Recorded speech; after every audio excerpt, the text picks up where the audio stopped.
dengan Allah. Dan hendaklah mereka memaafkan dan berlapang dada. Apakah kamu tidak suka Allah mengampunimu? Dan Allah Maha Pengampun, lagi Maha Penyayang. Maha benar atas segala firman Allah yang Maha Agung. Assalamualaikum warahmatullahi wabarakatuh. Waalaikumsalam warahmatullahi wabarakatuh. Mudah-mudahan kita semua yang mendengarkan bacaan Al-Quran tadi mendapatkan rahmat dari Allah Subhanahu wa Ta'ala. Amin. Ya Allah. Amin. Selanjutnya ini ada video waktu JFN di Pontianak, walaupun mungkin gambarnya agak sedikit terputus-putus, kami kirim dulu ya. Terima kasih. Dengan lagunya Himne HMI. Terkesan begitu banyak peserta, alhamdulillah ada lebih dari hampir 30.000 orang peserta yang hadir.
Alhamdulillah itu tadi tayangan video waktu kita melaksanakan jalan sehat nasional di Pontianak beberapa waktu yang lalu.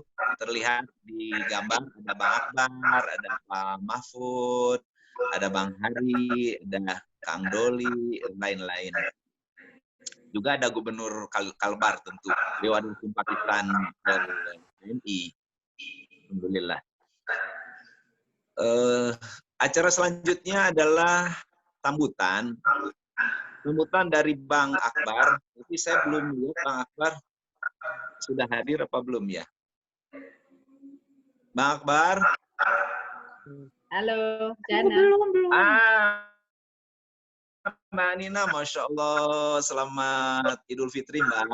Enggak Mbak, Abang ditunggu. Ya, bentar Bang Akbar baru menyampaikan sambutannya. Yang pertama dari Abang. itu Pak. Terima kasih Mbak, silakan Mbak. Ya, mungkin aku nggak usah lihat ya, aku nggak pakai kerudung, mohon maaf. Nggak apa-apa Mbak. Lah, tahu-tahu wajahnya udah nongol, pada pelengkapnya belum banyak, belum ada. Ada pakai baju. Jadi ini rupanya lekas nyambung. Iya. Halo Mbak Nina. Halo, maaf Bang Akbar pakai ambil PT dulu ya, baru nyambung. Iya. Biasanya kan kami selalu ke rumah Mbak gitu. Jadi sekarang karena sedang COVID ya kita ngumpulnya di ini. Ini Profesor siapa? Ini sebentar ya Bang Akbar. Bentar, tapi belum pakai PC. Bapak nggak apa-apa masih dilihatnya pakai PC. Ada saya. Sudah berapa yang join ini?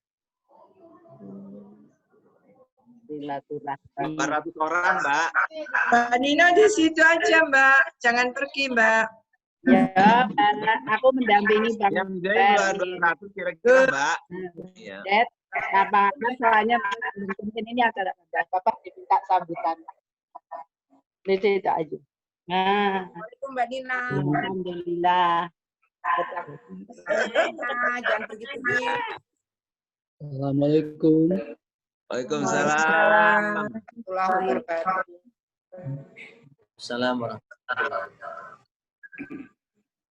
Bang Akbar Abang yang pertama memberi salam. Enggak, Bang? Bang, ya. Oke. Salam Bang Mahmud. Ya, ya. Ini gerobokan dilakukan, Bang. Ini dari Sumatera sudah, dari Jawa sudah, Kalimantan sudah, ada dari Sulawesi juga sudah, Bang. Jadi hampir seluruh Indonesia ini, Bang, yang hadir. Pontianak hadir, Bang. Masin hadir. Dari Sulawesi hadir, Bang. Beliau mati, Pak. Beliau. Perwakilan Malaysia hadir ya, Kang Jan. Oh, Malaysia. Ya, terima kasih.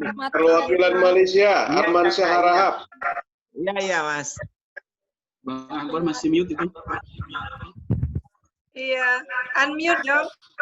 Akbar. Admin mungkin bisa ya dinyalakan.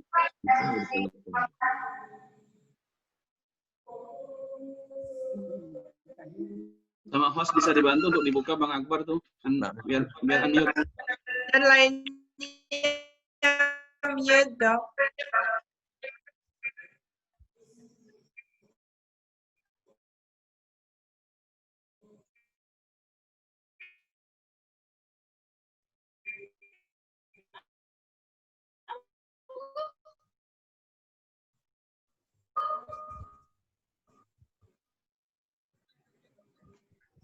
Adminnya, Sekarang yang lain Ayo, Bang. dan Mbak.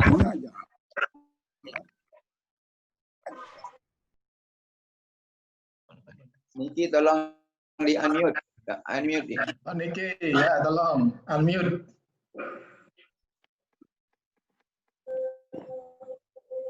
Gimana, Bang? Udah bisa, Bang? Bisa tuh. Tadi belum bisa. Dibantu. Coba tes dulu, Bang. Mbak Nina nyala. Iya. Bisa, Mbak Nina bisa. Mbak Ninanya yang ngemut. Mbak Nina yang ngemut. Lanjut aja dulu, Bang. Silakan mengucapkan salam, Bang Akbar. Gimana Bang Akbar? Masih di mute itu. Kalau masih mute nggak bisa. Kita tolong saya. Ya, Mbak Nina unmute. Oh, itu sudah. Bang Akbar sudah bisa. Sudah Sudah. Yang lain mute,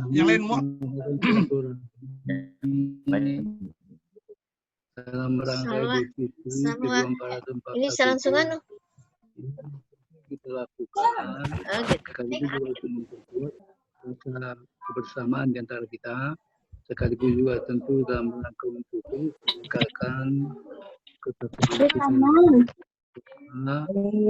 Karena kita berpuasa juga tidak lain dalam rangka meningkatkan ketakwaan kita. Bagi umat Islam kita membutuhkan adanya ketakwaan, sekaligus juga tentunya dalam rangka untuk mensosialisasikan nilai-nilai yang menjadi pedoman bagi kita semua, terutama dalam lingkungan keluarga besar kami atau HMI. Ini harus kita jaga terus, karena keberadaan organisasi kita juga tidak Kayak ganti nama. Membawa satu misi yang sejalan dengan cita-cita atau tujuan Allah itu sebenarnya itu akan menentukan pengambil dalam berpuasa Islam dan bertanggung jawab atas terwujudnya masyarakat ini mandiri Allah Subhanahu Wa Taala, Tuhan yang Maha Esa dan kami dan kami. Salah seorang senior, terima kasih dan juga semoga kewajiban saya yang memberikan pengalaman besar bagi kesinambungan nilai-nilai pedoman yang diperjuangkan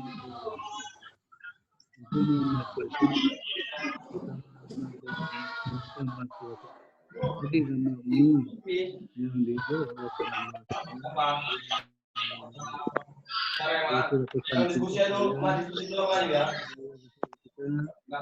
mari kerjasama kita bersama ya rangka untuk meningkatkan Mama, langsung duduk sini, Mama. Lewat gini terus tak boleh gini ya.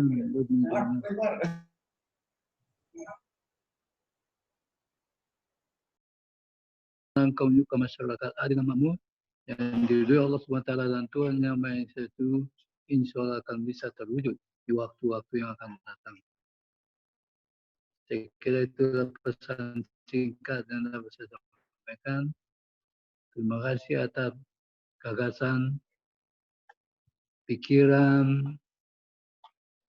dan juga langkah-langkah keterlibatannya secara langsung dan merespons adanya situasi yang sedang kita hadapi pada hari-hari ini yang kita sebut dengan adanya COVID-19 Corona yang telah juga menimpa sebagian warga masyarakat kita sehingga diharuskan kita membangun satu norma baru dalam kehidupan kita bermasyarakat, berbangsa dan bernegara. Saya kira itulah pesan singkat yang dapat saya sampaikan. Selamat berjuang. Semoga Allah SWT meridhoi perjuangan kita. Billahi taufiq wal hidayah. Wassalamualaikum warahmatullahi wabarakatuh. Waalaikumsalam warahmatullahi wabarakatuh. Terima kasih Bang Akbar. Semoga Bang Akbar tambah sehat, tambah barokah hidupnya, dan akan selalu hadir di acara-acara JSN dan dialog kebangsaan kita. Terima kasih sekali lagi Bang Akbar. Selanjutnya sambutan yang kedua dari Pak Mahfud. Tadi Pak Mahfud kelihatan sudah hadir. Pak Mahfud.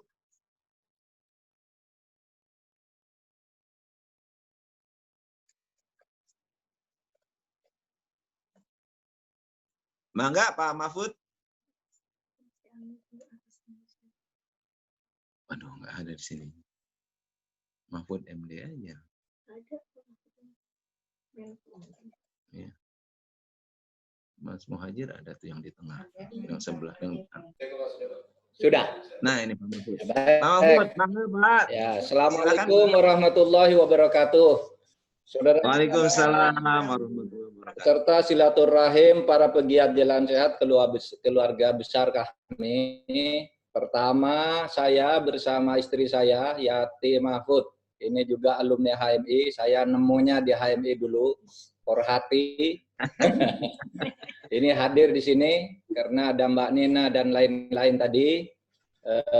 Mengucapkan pertama, ya mohon maaf lahir dan batin, selamat Hari Raya Idul Fitri. Sering dikatakan Idul Fitri itu syawalan. Syawalan itu berasal dari kata syawala yushawil.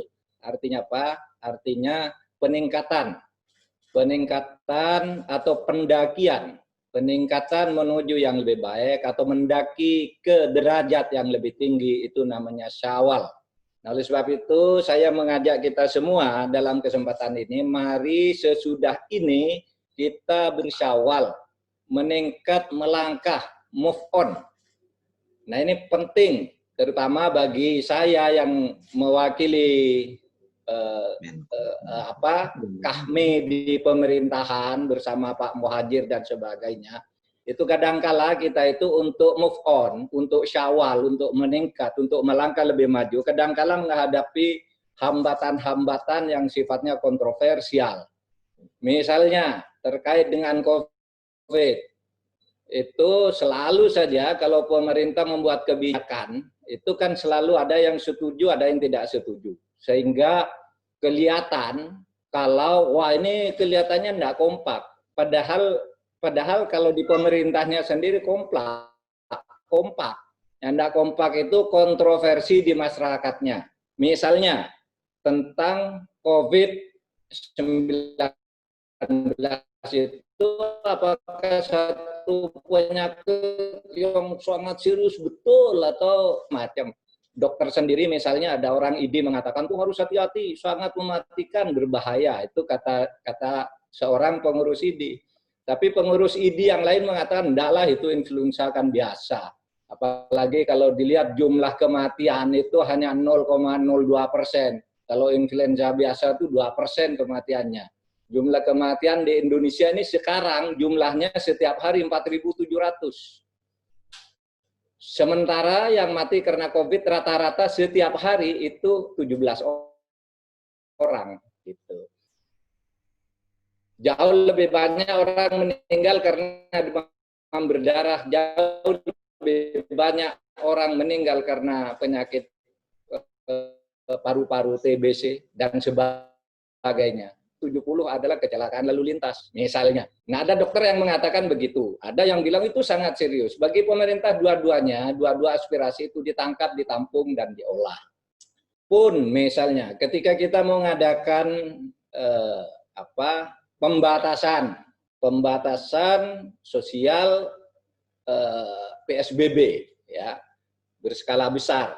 Itu ada yang setuju, ada yang tidak, dan sebagainya. Oleh sebab itu, kalau ingin kita ini kompak, maka kembali kita sebagai orang Islam itu ada dalilnya apa? Hukmul hakim yarfa'ul khilaf. Mentaati putusan hakim itu adalah jalan untuk menyelesaikan perbedaan agar kita bisa kompak. Hakim itu artinya pemerintah, bisa hakim, bisa pemerintah. Hakam yakum itu pemerintahan sebenarnya. Nah, saya ingin mengatakan tidak apa-apa berbeda pendapat itu sudah biasa, tetapi jangan sampai saling menghambat satu dengan yang lain. Karena di antara perbedaan pendapat yang sebenarnya wajar saja kalau di lingkungan Kahmi, tetapi di antara pendapat yang setuju dan tidak setuju memang ada kelompok yang memang hanya ngaco juga. Apapun yang dilakukan itu pasti salah. Kalau pemerintah melakukan ini salah, nanti berubah orang itu juga yang mengatakan salah. Itu ada juga yang gitu, meskipun sedikit. Nah, saya hanya ingin mengatakan mari kita bersyawal.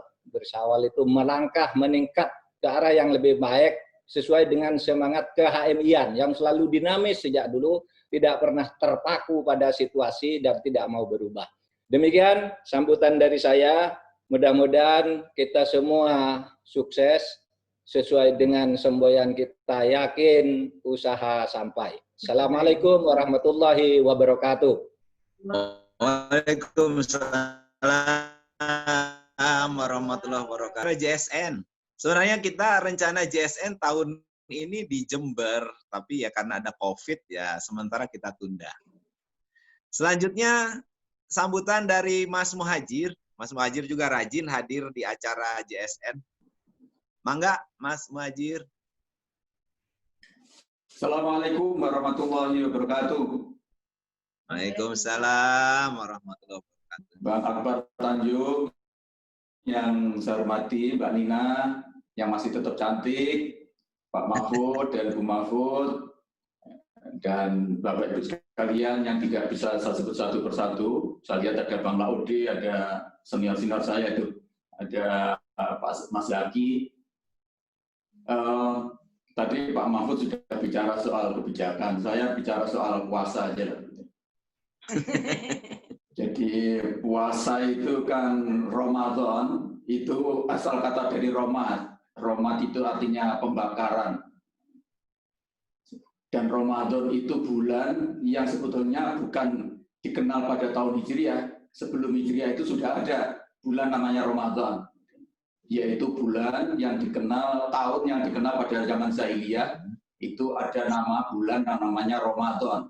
Ramadan itu adalah bulan yang disebutkan di dalam sejarah di Arab, di Hijaz, itu adalah puncak di mana panas di Arab itu setinggi-tingginya, paling tinggi, itu namanya bulan Ramadan.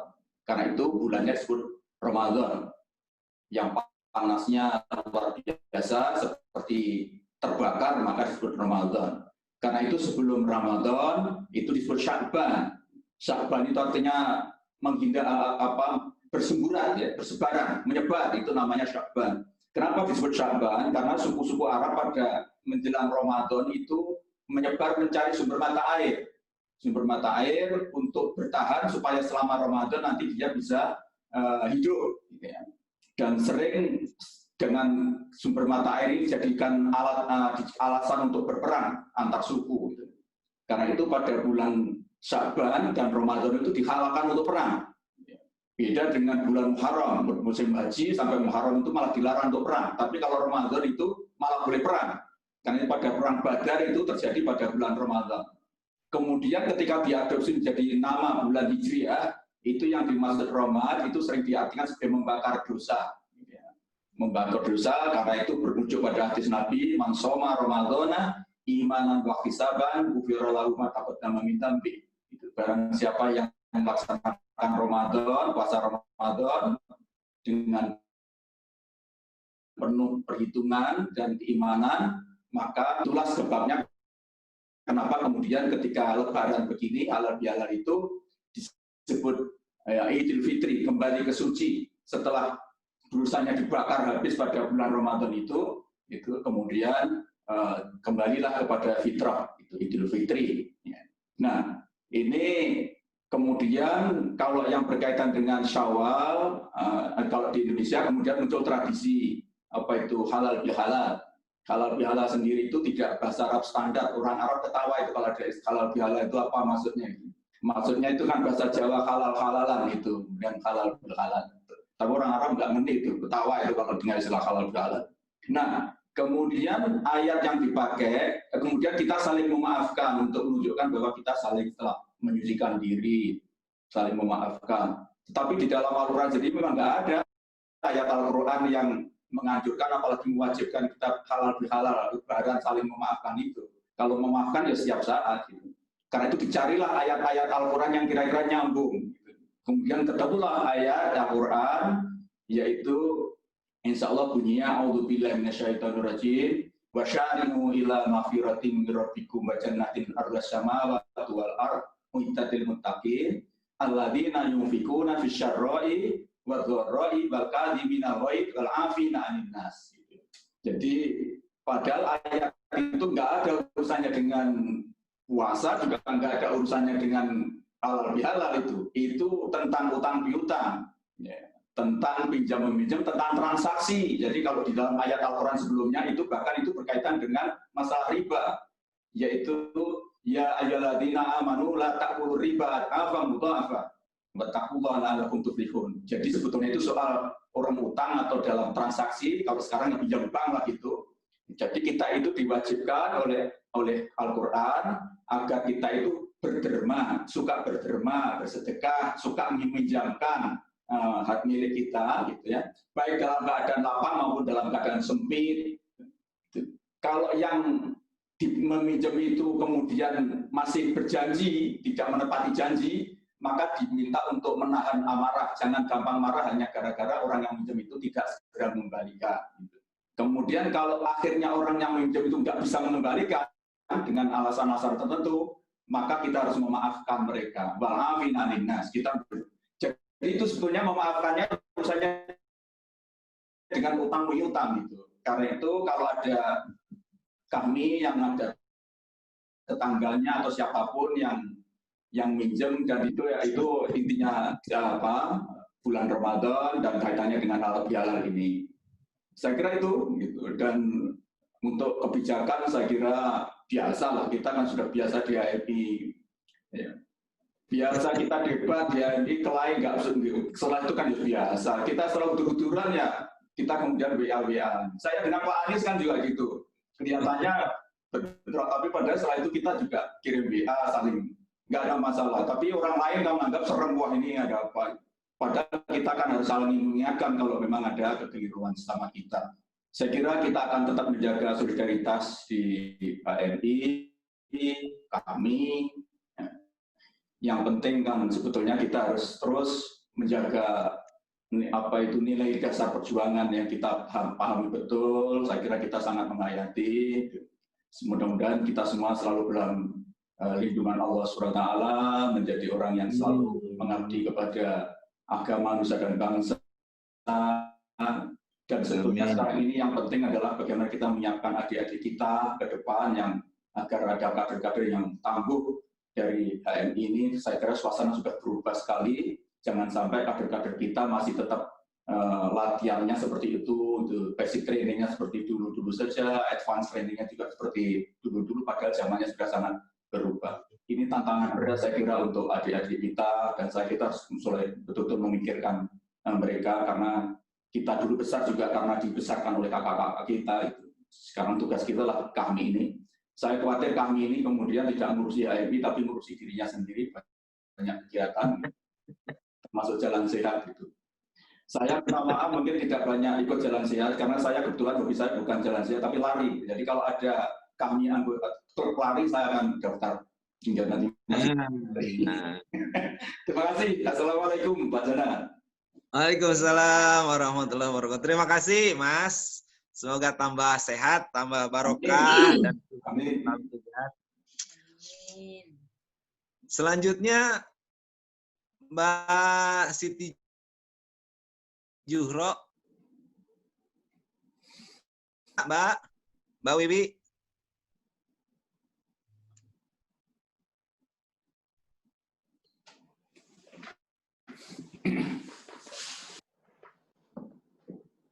Assalamualaikum warahmatullahi wabarakatuh. Waalaikumsalam warahmatullahi wabarakatuh. Yang saya hormati Ketua Dewan Pakar MN Kahmi, Bang Akbar Tanjung. Yang saya hormati Ketua Dewan Penasehat, mohon maaf, Ketua Dewan Penasehat MN Kahmi, Bang Akbar Tanjung.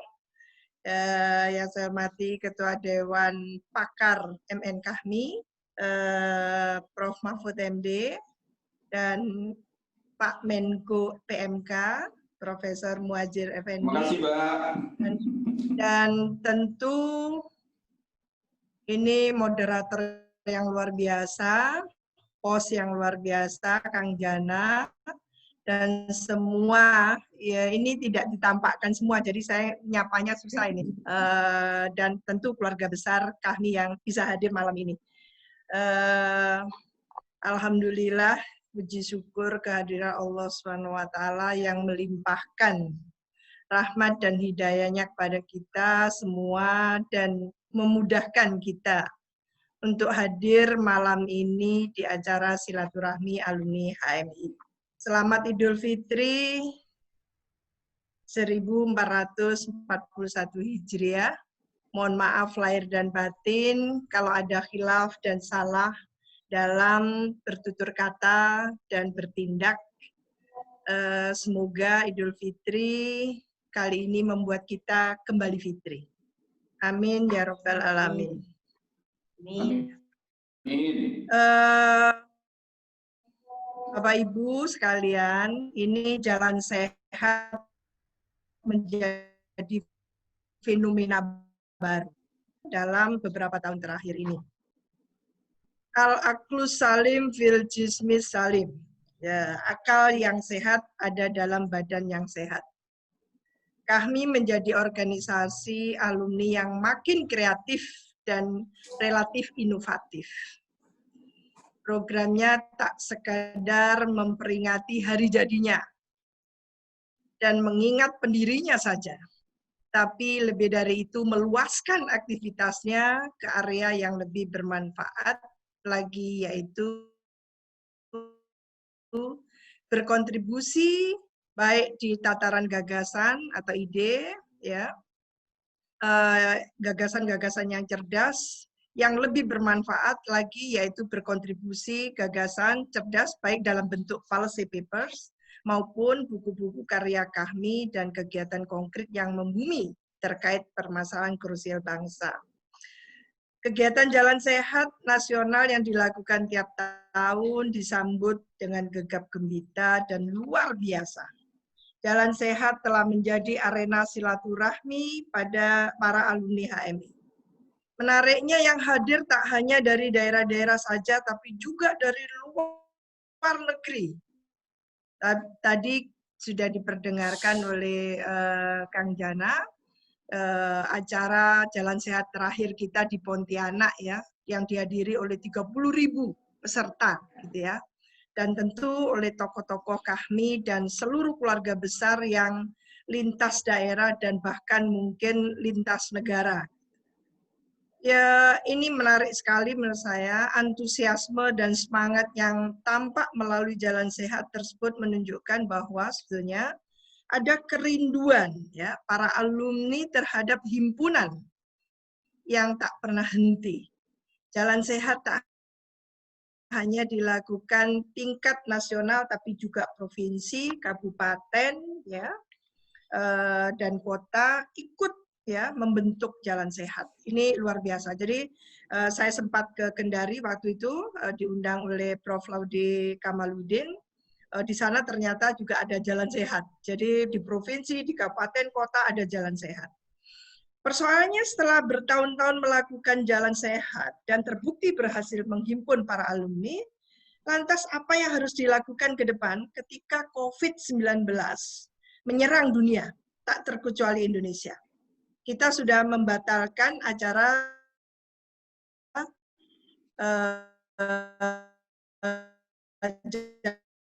Jalan Sehat di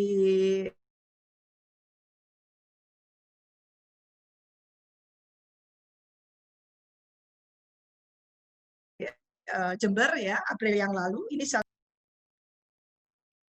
jadi ini yang kita pikirkan. Normal. Tadi Profesor Muhajir Effendi mengatakan tentu bila pembatasan masih diberlakukan ya oleh negara, lalu protokol kesehatan masih memungkinkan kita melakukan Jalan Sehat dengan menghimpun keluarga besar kami dalam jumlah yang sangat besar, seperti Jalan Sehat terakhir di Kota Pontianak, Kalimantan Barat. Bila tidak, apa yang harus kita lakukan untuk menggantikan momen Jalan Sehat tersebut? Ini mulai terfikir oleh kita. Jangan-jangan kalau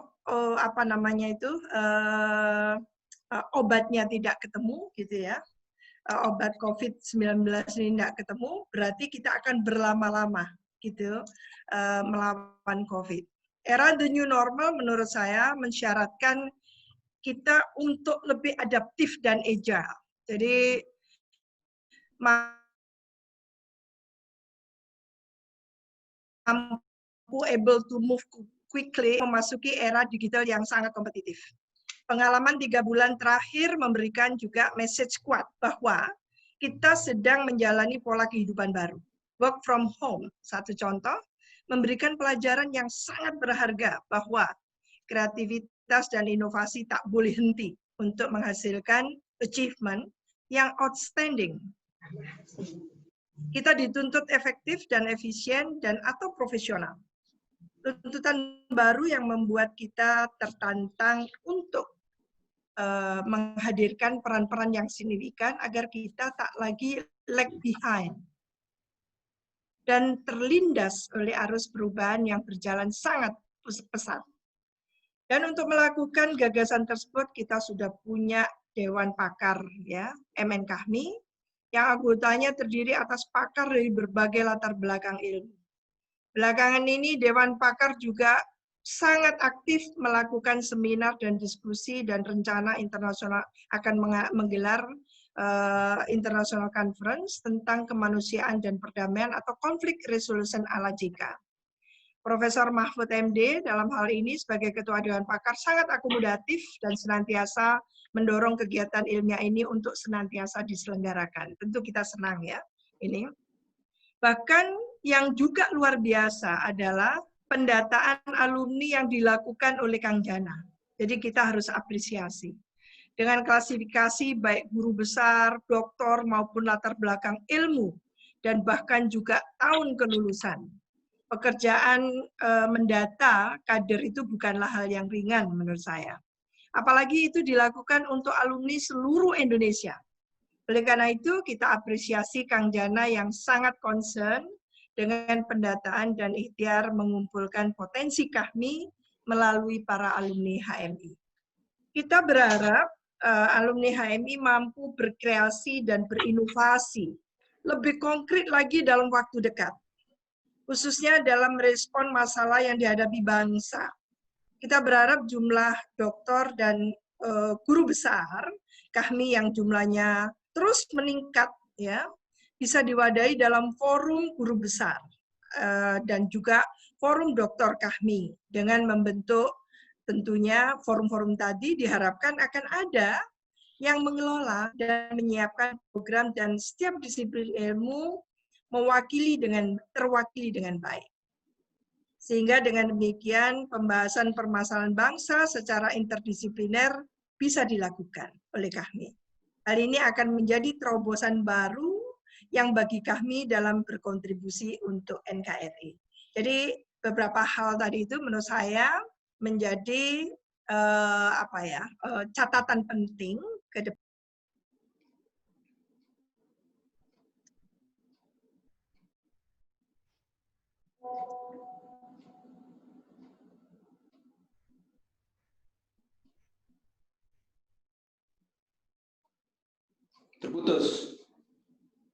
Terputus.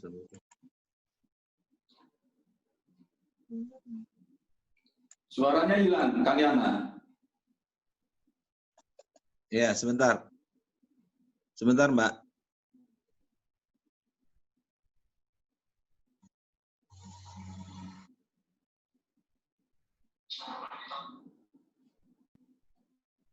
Sudah? Iya, Mbak. Ya, saya pikir cukup ya itu. Diulang, Mbak. Diulang yang terakhir sedikit, Mbak. Penting itu, biasanya yang terakhir paling penting.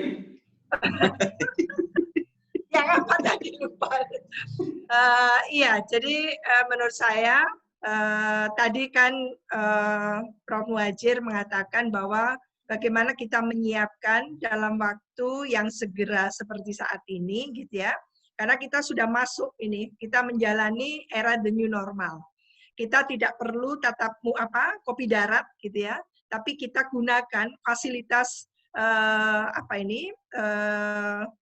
fasilitas melalui virtual ya, meeting virtual seperti ini kita intensifkan, lalu kita bertukar ide, kita gagas, dan mimpi saya ya, dulu kala di eranya Prof. Mahfud MD tanpa ada wadah yang solid seperti itu, kita bisa menggagas satu tulisan yang luar biasa gitu ya, bahwa KAHMI, alumni-alumni ini bisa berkarya sesuai dengan kompetensinya, sesuai dengan keilmuannya, ekspertisnya, lalu itu di tataran masih mungkin policy papers atau buku gitu ya, memberikan solusi seperti itu. Tapi mungkin ke depan kita perlu yang lebih konkret lagi gitu ya, mengawalnya itu.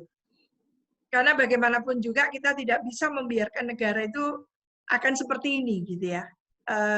Dan kita berhenti untuk mengolok-olok, tapi kita berikan kontribusi gitu. Di sini ada dua Menko ini, Menko PMK sama Menko Polhukam gitu ya.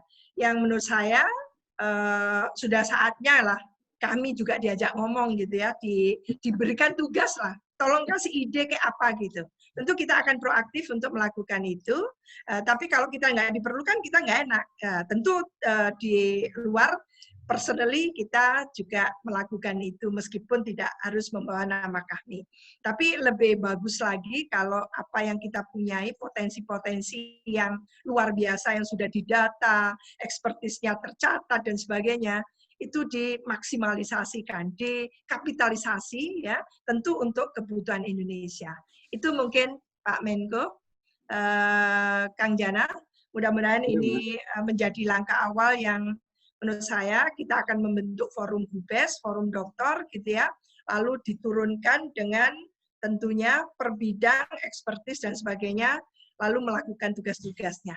Itu mungkin. Terima kasih. Wassalamualaikum warahmatullahi wabarakatuh. Waalaikumsalam warahmatullahi wabarakatuh.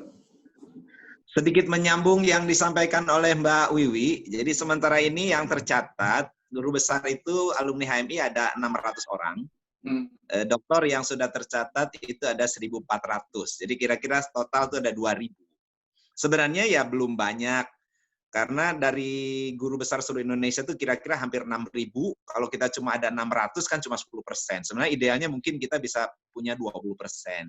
Dokter juga begitu, dokter itu ada kira-kira 30.000, kita hanya punya, sekarang ini baru tercatat 1.400. Jadi masih banyak, barangkali ke depan kami perlu melahirkan dokter-dokter baru dan guru besar baru. Terima kasih Mbak Wiwi, ditunggu selalu nanti di acara JSN. Insyaallah. Selanjutnya, ini ada presidium-presidium yang hadir, ada kebetulan koordinator presidium yang baru, Mas Sigit Pamungkas. Tadi saya lihat sudah hadir Mas Sigit.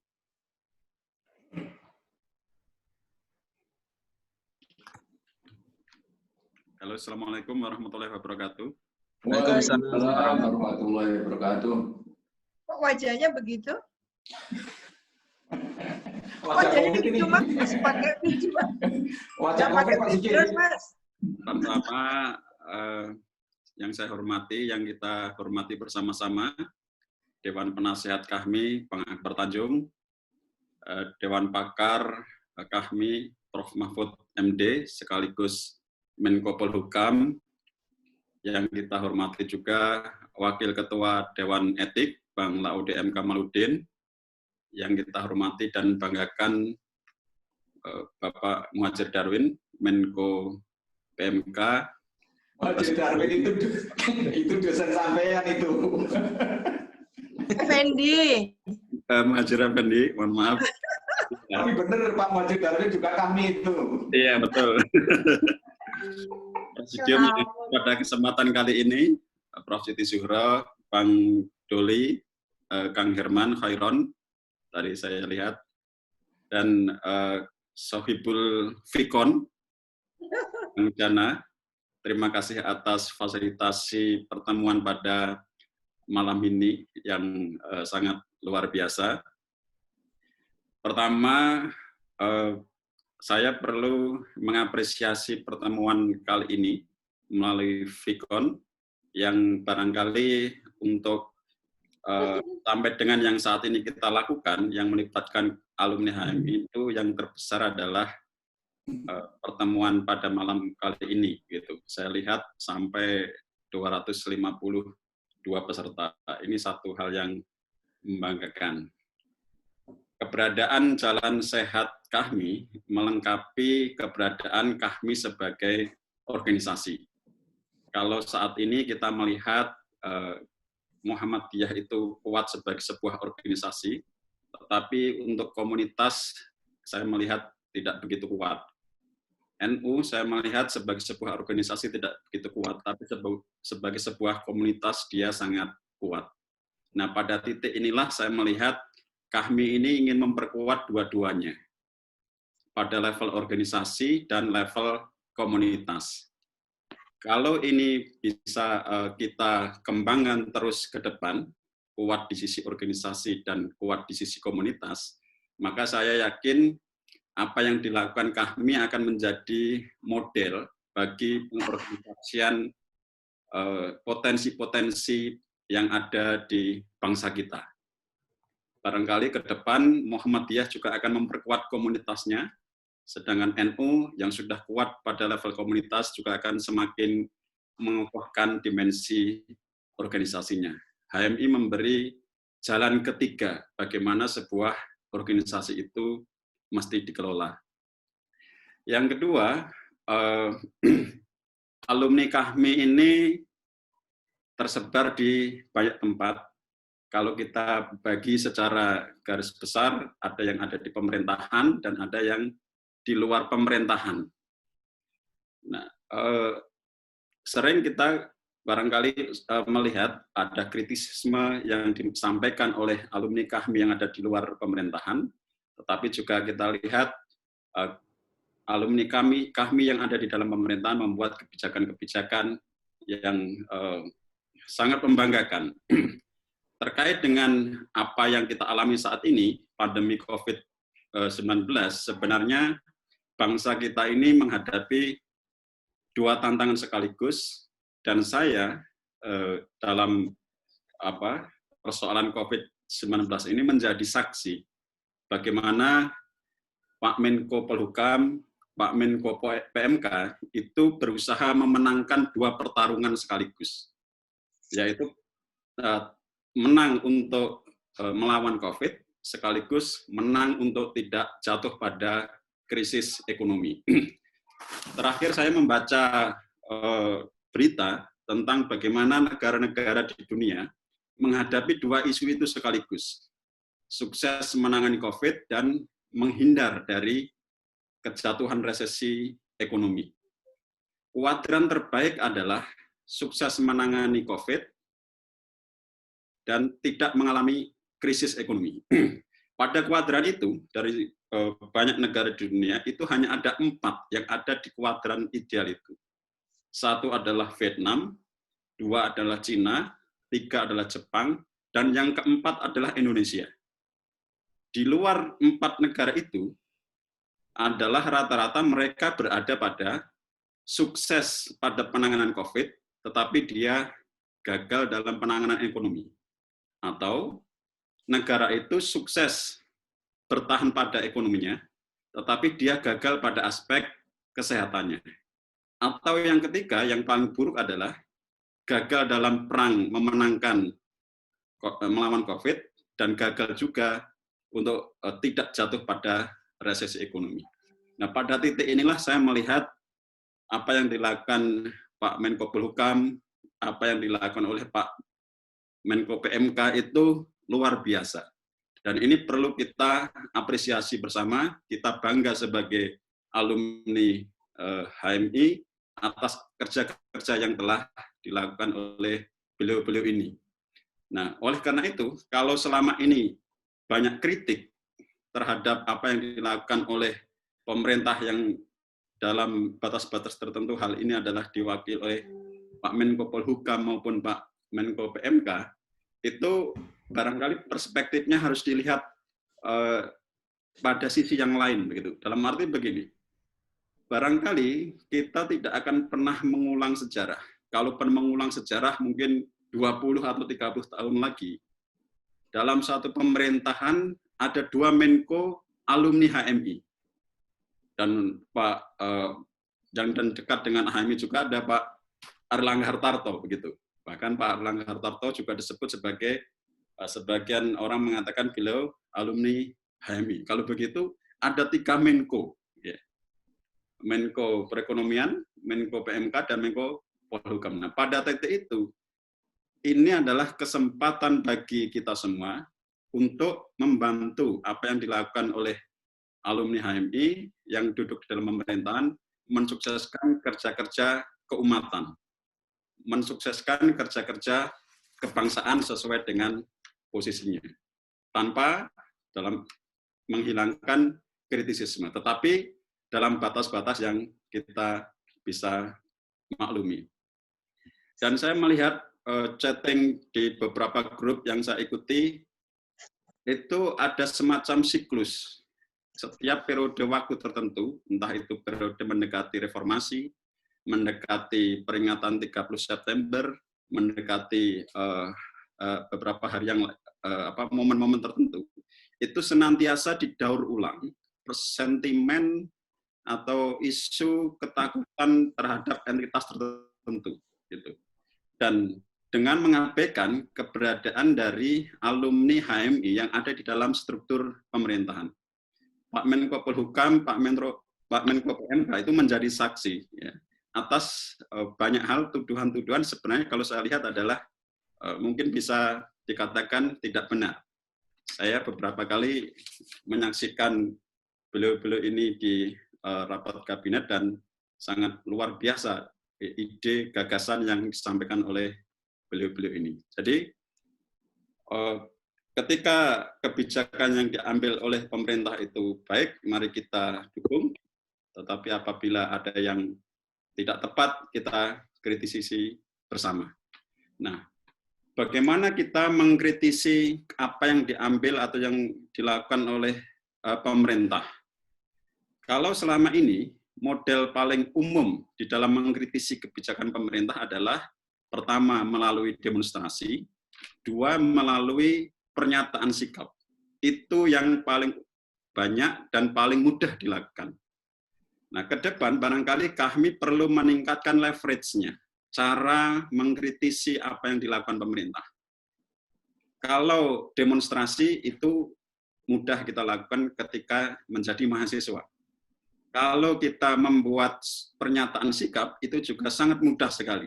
Dalam hitungan jam kita bisa membuat pernyataan sikap. Tetapi leverage yang lebih tinggi yang tadi Prof. Siti Surah sampaikan, membuat policy brief, membuat policy paper, melakukan judicial review, barangkali itu adalah hal-hal penting, substantif, dan leverage-nya lebih tinggi dari apa yang selama ini telah dilakukan.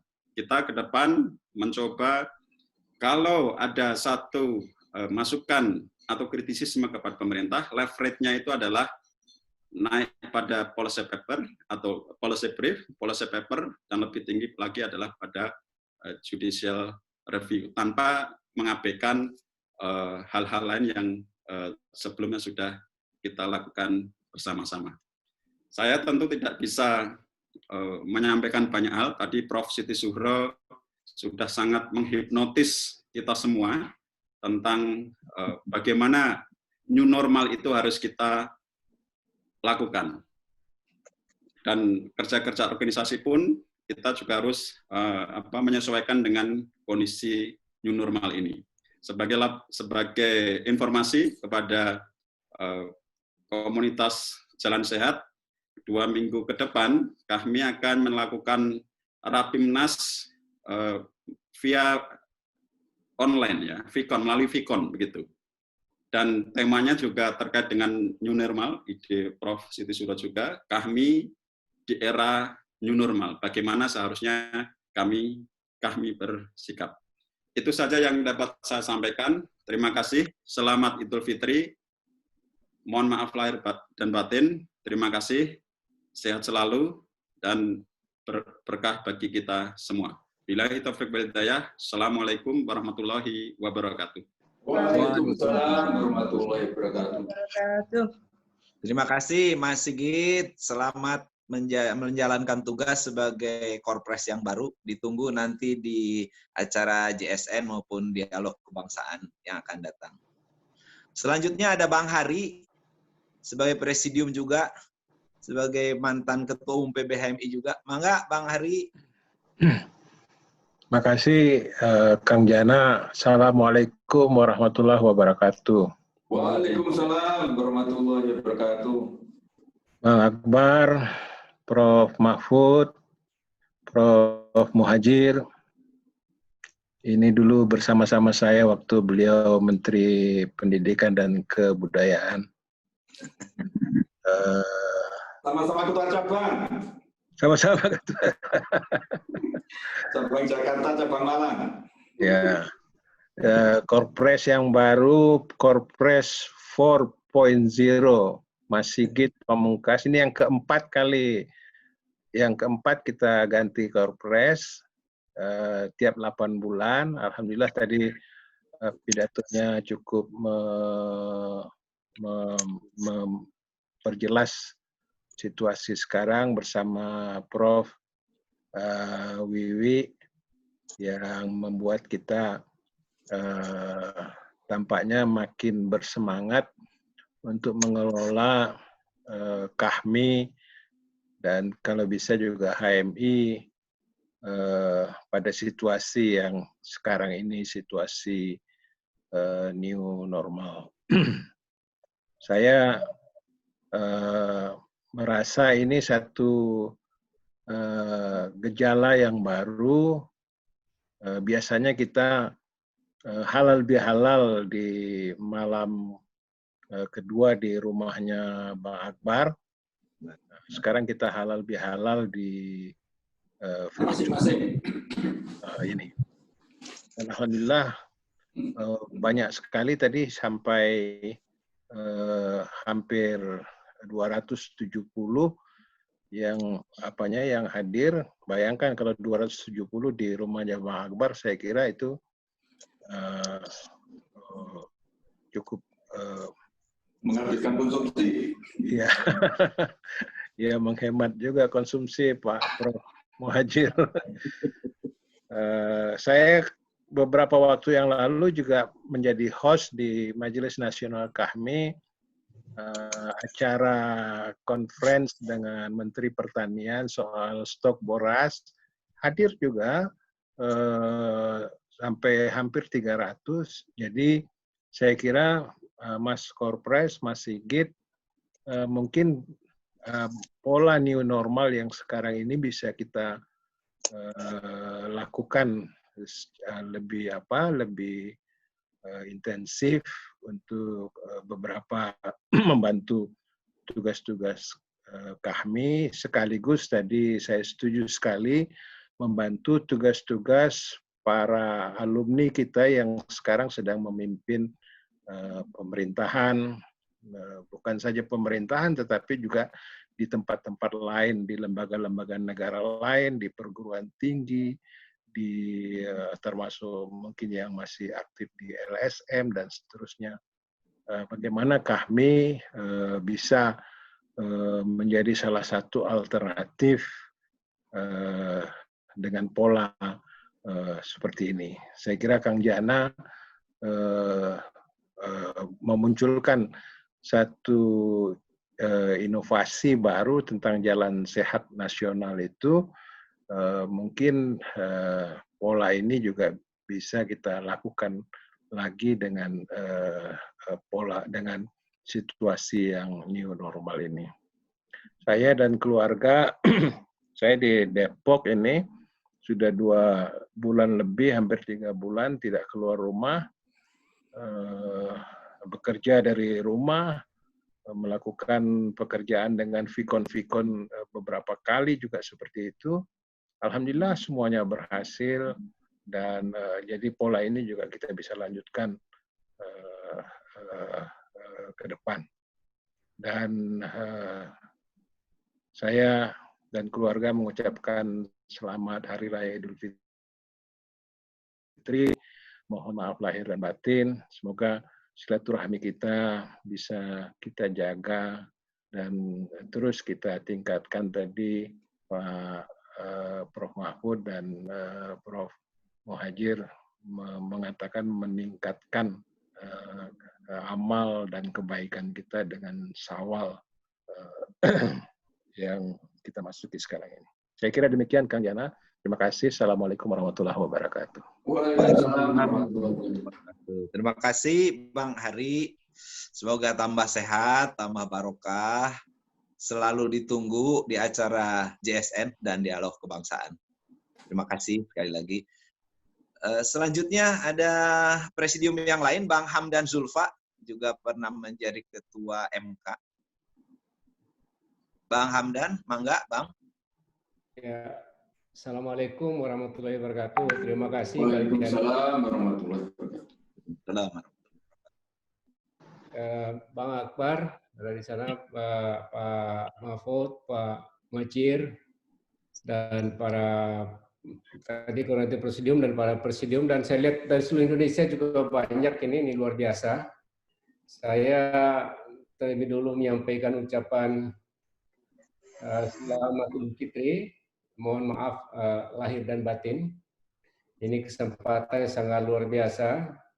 Ini sudah menjalankan suatu hal yang new normal ini, silaturahmi new normal. New normal, ya. Ini luar biasa. Dan tadi ide-ide sudah banyak sampaikan dari Prof. Siti Zuro, dari Koordinator Presidium, dan dari Bang Hari. Saya kira ini kan kita ini jagonya HMI ini di ide baik mengkritisi maupun kan opsi-opsi alternatif jalan keluar terhadap berbagai problem yang kita hadapi. Maka mungkin ke depan kita lanjutkan proses seperti ini, suatu seminar atau diskusi topik tertentu mengenai kebijakan yang mungkin menurut pikiran HMI yang sangat berguna bagi bangsa dan negara, dan lebih spesifik mungkin hal-hal yang lebih sangat up to date kita bahas secara bersama dalam metode seperti ini sangat efektif sekali dan efisien, tidak menghabiskan waktu kita di jalan. Sekarang kita dengan new normal ini tidak bermacet-macetan di jalan, kita ada buka laptop ya sudah, kita diskusi dan itu sangat efektif dan bisa mengambil keputusan-keputusan yang penting. Karena itu ini juga untuk kita semua di Presidium ini perlu mempersiapkan ini, ya. Dan banyak sekali problem bangsa untuk menyesuaikan dengan masalah-masalah baru yang pada saat sekarang ini. Ini para ahlinya semua di sini, ikut guru besar, dokter semua kita ikut bicarakan masalah-masalah yang penting bagi bangsa kita hadapi ini, menyesuaikan dengan satu kondisi yang baru. Memang manusia itu kalau menghadapi suatu situasi pasti dia berpikir keras untuk menemukan satu jalan untuk keluar dari masalah. Dan ini satu proses yang normal. Ketika kita menghadapi COVID dan tidak bisa keluar rumah, Anda saja pikiran untuk menyelesaikan masalah-masalah yang kita hadapi. Saya kira itu yang saya sampaikan. Terima kasih Kang Jana sekali lagi.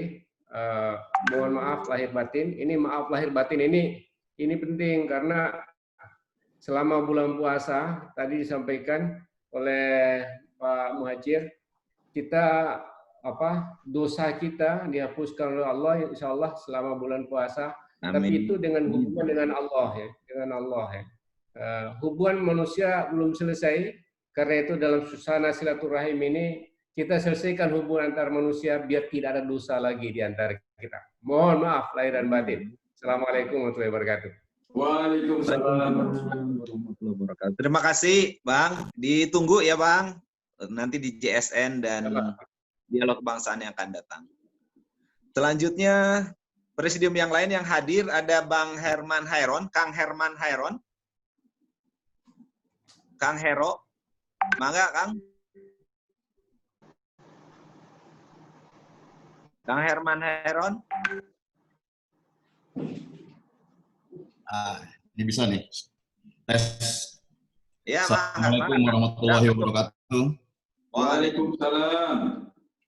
Para senior, para sahabat di Presidium, dan kawan-kawan sahabat sekalian yang ada di Zoom virtual hari ini. Pertama, tentu saya dan keluarga mengucapkan selamat Idul Fitri 1441 Hijriah, minal aidin wal faidin, mohon maaf lahir dan batin.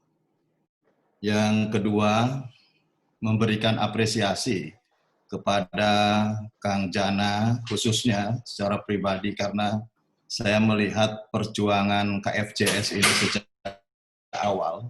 Tentu ini adalah kegigihan Kang Jana untuk mengenerate setiap potensi yang ada. Dan kemudian ini membesar dan berkat partisipasi seluruh kader Kahmi HMI, tentu ini juga menjadi gerakan yang non-struktural, tetapi saya kira membangkitkan semangat baru dan spirit baru untuk kita selalu bersilaturahmi dalam media apapun. Dan tentu saya mengikuti perjalanannya hampir di semua kegiatan, sukses. Kegiatan tidak mengenal besar kecilnya. Saya pernah mengikuti KFJS Tebet, saya juga pernah mengikuti KFJS Pontianak yang saya kira sangat besar sekali dan apresiasi terhadap panitia lokal dan panitia pendukung untuk kegiatan di Pontianak. Yang ketiga, memasuki era new normal, yang tentu ini menjadi inisiatif WHO yang memang mau tidak mau kita harus mampu untuk bisa, kalau bahasanya presiden, berdamai. Menurut saya kita harus bisa menyesuaikan terhadap situasi dan kondisi saat ini. Termasuk malam ini adalah penyesuaian diri di dalam bersilaturahmi melalui virtual. Yang keempat, dalam pandangan saya, Kang Jana, memang di situasi seperti ini mungkin KFCS harus agak dikurangi dan bagaimana ke depan mengenerate dalam bentuk-bentuk kegiatan lainnya. Yang terakhir yang dari saya juga melaporkan pada minggu lalu kami melaksanakan kegiatan seminar terkait dengan webinar bidang energi. Dan alhamdulillah dihadiri oleh 500 lebih karena setiap kali up and down itu pasti mentoknya di angka 500. Terima kasih kepada panitia yang sudah berjibaku dan Kang Jana juga membantu untuk menyebarkan informasi. Seminar bisa dihadiri oleh 500 lebih lah menurut saya. Itu ya, meskipun maksimum itu 500. Padahal di akhir-akhir menjelang Idul Fitri, gitu ya. Dan tentu topiknya menarik, ketahanan bidang energi, dampak dari COVID-19. Kemudian dihadiri oleh Direktur Pertamina, Wakil Dirut PLN, dan tentu menarik untuk kita diskusikan. Negara ini tidak boleh susah, karena kalau susah, yang susah adalah rakyat. Gitu. Terbukti bahwa kita tidak boleh kemudian membuat negara ini susah. Saya beberapa kali ke dapil, ya, dan bagaimana melihat masyarakat di dapil saya juga kesulitan dalam berbagai hal, utamanya persoalan ekonomi dan survive-nya untuk terus menghadapi kehidupannya di era di tengah-tengah mewabahnya COVID ini. Oleh karenanya, tentu saya setuju dengan apa yang disampaikan oleh Pak Muhajir, para senior lainnya, bagaimana kita menemukan solusi-solusi yang bisa meringankan terhadap beban masyarakat. Namun demikian, saya mencatat tadi Korpres, Bung Sigit Pamungkas, kita memang harus juga mengkritisi dalam konteks kita melahirkan legitimasi ataupun melahirkan kebijakan-kebijakan yang lebih saintifik, yang lebih memberikan pencerahan dan tentu memberikan solusi terhadap situasi seperti ini.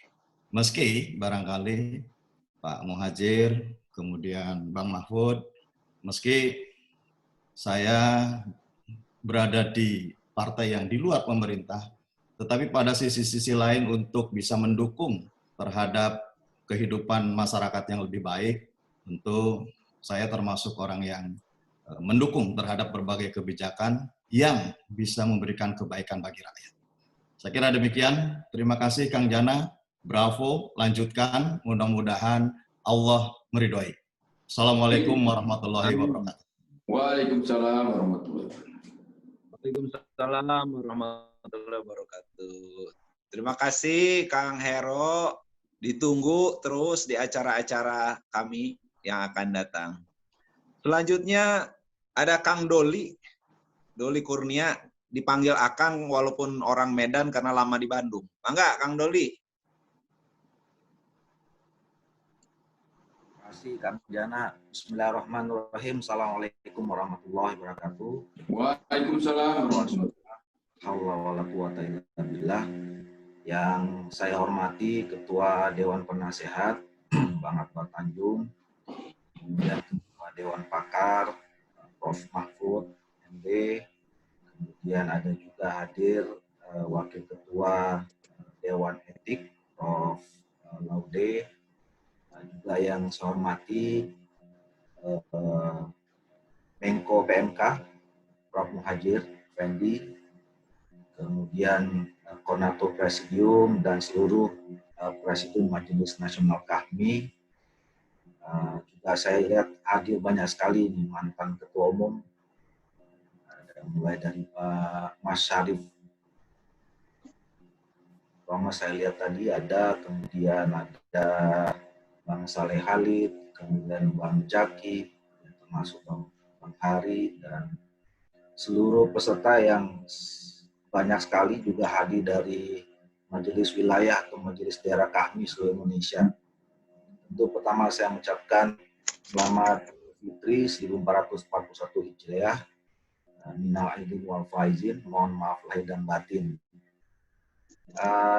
Hari ini saya kira kita mempraktekkan salah satu ciri kita menjalankan new normal dalam situasi yang tentu kita tidak merasa nyaman secara terus-menerus menghadapi pandemi COVID-19 ini.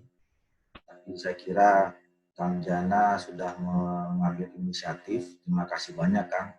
Ini buat kami di Majelis Nasional KAHMI, pertemuan malam hari ini saya kira warming up untuk 2 minggu lagi Rapimnas secara Fitcon. Jadi mudah-mudahan kalau Kang Jana secara informal saja bisa hampir 300, mudah-mudahan nanti dalam Rapimnas kita itu semakin banyak. Karena sudah dibiasakan mulai malam hari ini kita melakukan rapat secara virtual. Yang kedua, kami juga sepakat bahwa nanti salah satu tema yang kita akan bahas di Rapimnas itu adalah soal new normal. Saya termasuk orang yang saya kira menganggap isu soal new normal ini penting. Karena apa? Karena kita sama-sama tahu bahwa tidak ada satu negara pun atau pemimpin negara dunia manapun sekarang yang berani mengatakan bahwa kita akan mampu mengalahkan COVID-19 ini dalam waktu yang dekat. Bahkan WHO mengatakan sekitar 2 tahun sampai 5 tahun ini baru virus ini bisa diatasi. Nah, oleh karena itu sebagai manusia yang terus harus menjalankan hidupnya, kita juga tidak boleh kalah dengan situasi yang terus berkembang ini. Maka kita terus harus mencari solusi dengan kreatif dan inovatif. Nah, tentu harus mengharuskan kita menyesuaikan. Kalau sering sekarang disebutkan, ya kita harus bisa hidup berdampingan dengan COVID-19. Nah, oleh karena itu, saya kira nanti kita mengharapkan kita bisa menyusun konsep-konsep yang saya juga mengetahui bahwa pemerintah hari ini sampai sekarang juga sedang menyusun sebetulnya bagaimana new normal dalam kehidupan berbangsa dan bernegara di Indonesia. Nah, yang berikutnya adalah saya kira kita sebagai alumni HMI yang selama ini selalu harus terdepan dalam menciptakan sesuatu yang baru gitu ya. Mungkin kita juga harus menjadi pionir. Tadi sudah banyak disinggung soal bagaimana kita memberikan masukan terhadap pemerintah, upaya-upaya yang dilakukan. Kalau tadi Korpres mengatakan ada kuadran, saya kira keberhasilan negara-negara yang masuk pada kuadran bisa mengendalikan pandemi COVID-19 sekaligus juga bisa tidak terjebak dalam krisis ekonomi itu, paling tidak ada 2 hal yang saya kira dijaga. Yang pertama adalah kebijakan yang terus progresif yang dilakukan oleh pemerintahnya, forward looking policies. Jadi ada kebijakan yang terus-menerus lahir secara progresif. Yaitu mengukur salah satu langkah yang berikutnya, kemudian mana yang tidak dibuang, mana yang harus diambil berikutnya. Saya kira itu konteks dalam kita nanti mendorong masukan-masukan kepada pemerintah, terutama tadi kita banyak sekali akses sebetulnya pada senior-senior kita yang sedang di pemerintahan. Betul tadi secara formal saya kira yang sering berkomunikasi sama kita ada 2 Menko, tapi bagi sebagian alumni Jogja ada juga yang mengatakan salah satu Menko yang lain, Menko Perekonomian juga alumni HMI. Saya kira juga bisa kita akses. Nah, yang kedua adalah tingkat kedisiplinan masyarakat. Nah, saya mengikuti perkembangan terutama di daerah-daerah yang sekarang sedang menaik, sedang menuju peak banyaknya masyarakat yang terpapar. Kuncinya itu adalah ketidakdisiplinan baik pemerintah daerahnya di dalam melaksanakan kebijakan, juga masyarakatnya. Nah, memang kalau bicara disiplin, mungkin salah satu komunitas kita harus jujur mengatakan, kadang-kadang juga kita dari HMI dulu, tingkat disiplin ini yang agak kurang. Nah, mungkin inilah momentumnya buat kita keluarga besar kami, HMI, untuk juga yang mulai membiasakan diri dengan disiplin. Karena kalau tidak disiplin, sekarang resikonya tinggi. Tidak disiplin, resikonya adalah kena virus. Nah, kalau selama ini kita nggak disiplin, nggak ada risiko apa-apa mungkin. Nah, sekarang ada momentum kita harus disiplin.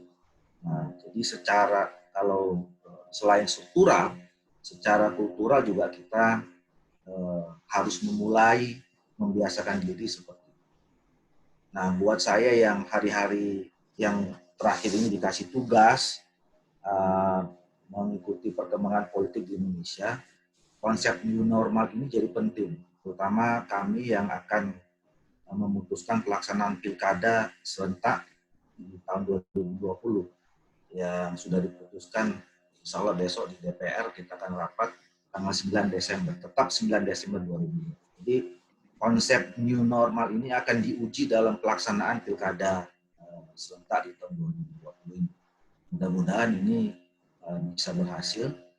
Kalau kita bisa sukses melaksanakan pilkada serentak yang memang secara normal biasanya melibatkan banyak orang. Tapi kalau kita bisa menyesuaikan dengan polisi-polisi yang diputuskan dalam konsep new normal ini, saya kira pasca pilkada serentak 2020 Indonesia akan berubah secara kultural, tingkat kedisiplinannya, kemudian bagaimana cara pola berpikirnya, pola berinteraksi dengan sesama, dan seterusnya. Yang terakhir, saya kira juga kita dari tadi banyak membicarakan eksternal kami HMI. Dalam situasi yang seperti ini saya kira juga energi yang tadinya selama ini kita buat secara fisik JSN, Kang Jana ini juga sebetulnya dari dulu konsepnya kepekaderan. Jadi setelah kita kemarin menyelesaikan masalah PBHMI yang sudah bersepakat satu, saya kira mumpung kita memang menunda kongres ini karena COVID, mungkin juga sudah mulai sudah bisa diskusikan soal format baru tentang perkaderan seperti yang disampaikan oleh Pak Menko PMK tadi. Kami di Majelis Nasional kami sebenarnya di bidang organisasi dan kaderisasi sudah mulai mendiskusikan ini dengan teman-teman PBHMI. Tinggal diintensifkan saja. Mudah-mudahan komunitas JSN ini juga bisa memberikan energinya yang selama ini di JSN untuk mendorong pengembangan perkantoran yang baru, yang new juga buat HMI ke depan. Mudah-mudahan kita bisa segera bertemu secara fisik, tentu dengan jalan sehat. Mudah-mudahan jalan sehatnya tidak bisa divirtualkan, karena kalau divirtualkan tidak jalan sehat. Jana, sekali lagi terima kasih semuanya, senior-senior, abang-abang, kakak-kakak, sahabat-sahabat, adik-adik. Sekali lagi minal aizin wal faizin, mohon maaf lahir dan batin, dan semoga kita sehat semuanya. Amin. Assalamualaikum warahmatullahi wabarakatuh. Waalaikumsalam warahmatullahi wabarakatuh.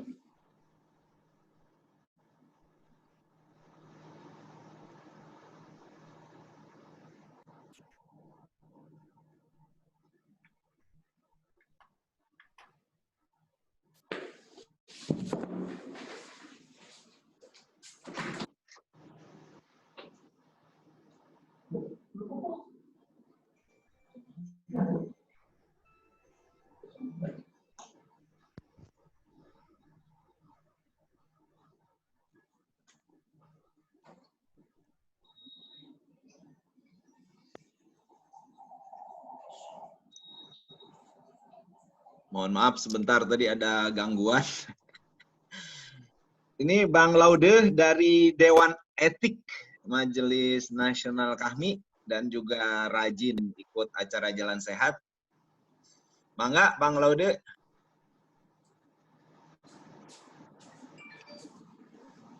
Halo Bang. Bang Laude.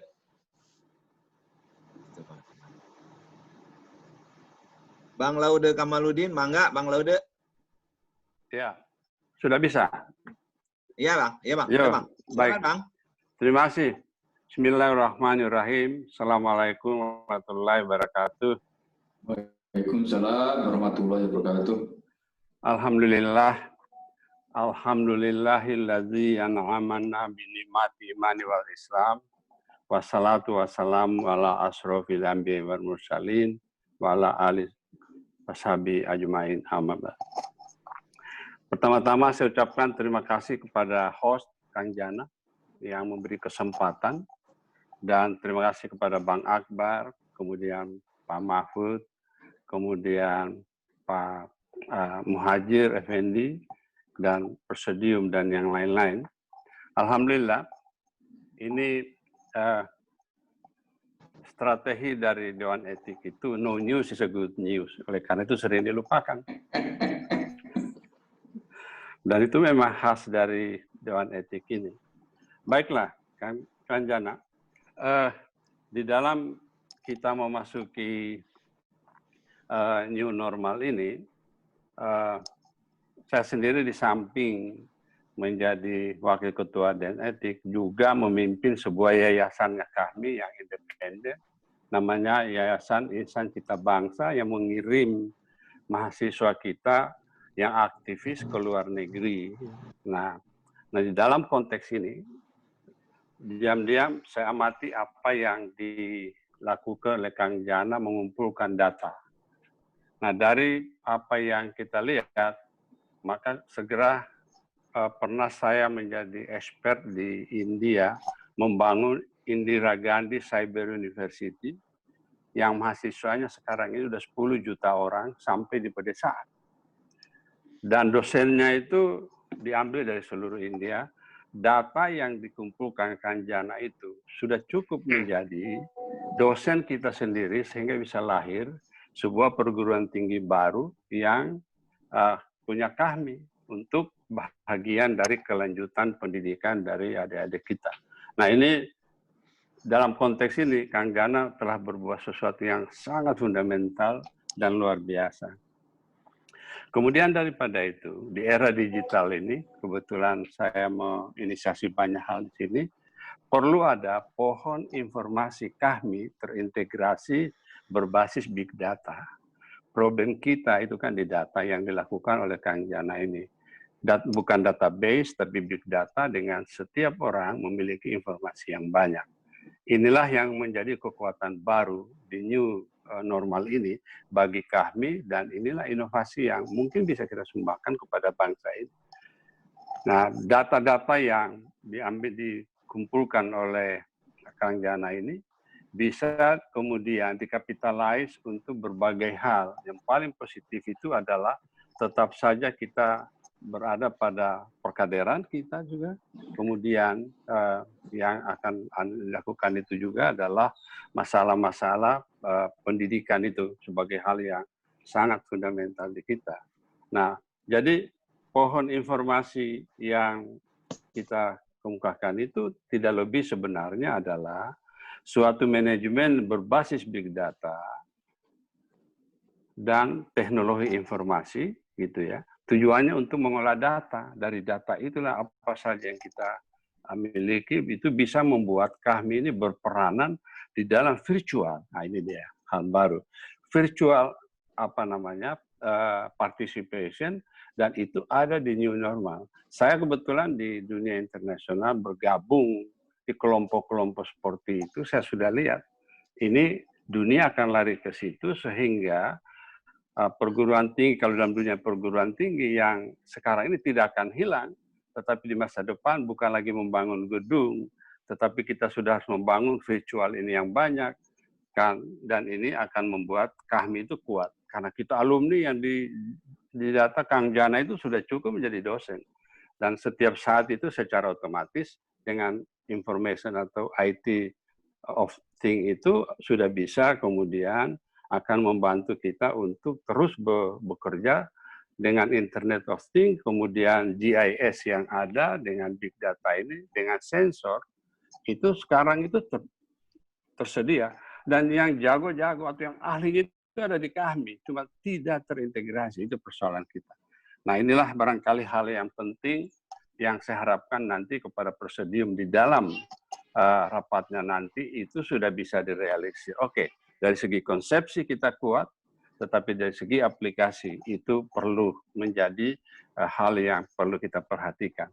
Saya kira itu beberapa hal kecil yang ingin saya sumbangkan pada malam ini. Dan sekali lagi, selamat Hari Raya Idul Fitri 1441 Hijriah.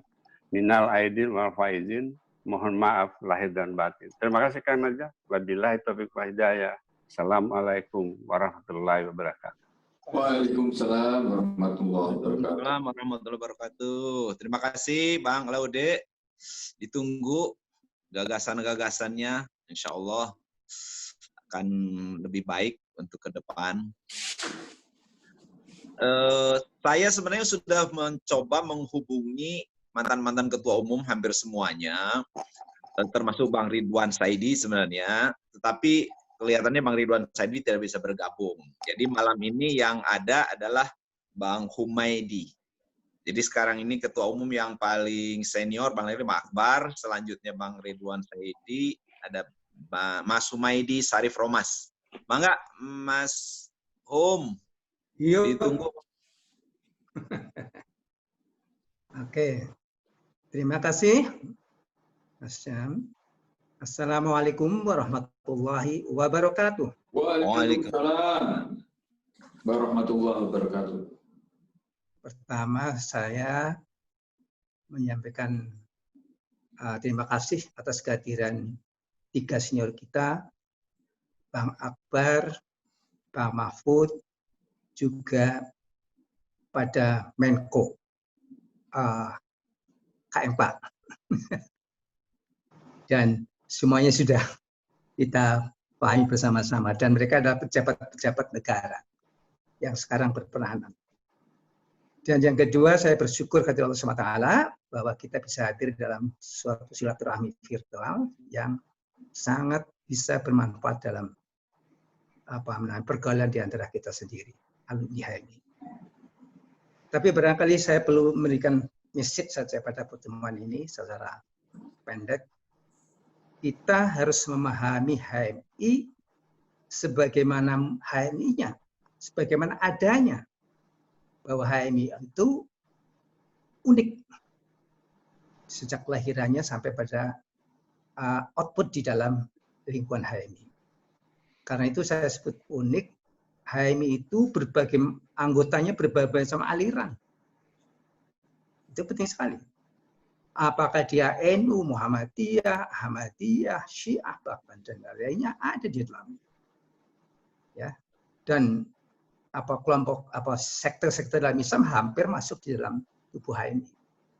Tapi kalau saya masuk di HMI, dia mentaati seluruh aturan dan tujuan yang dibangun di dalam organisasi, sehingga menjadi kesatuan pikiran, kesatuan kesadaran, dan bahkan kesatuan tindakan di dalam partisipasi terhadap negara ini.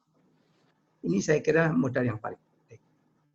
Dan yang kedua, dilihat dari segi plural itu adalah sudut fungsi atau kita sebut saja yang disebut status ya, dan role-nya, peranannya berbeda-beda.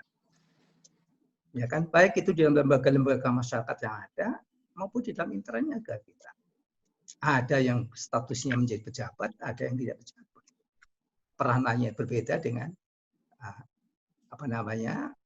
status yang berbeda juga.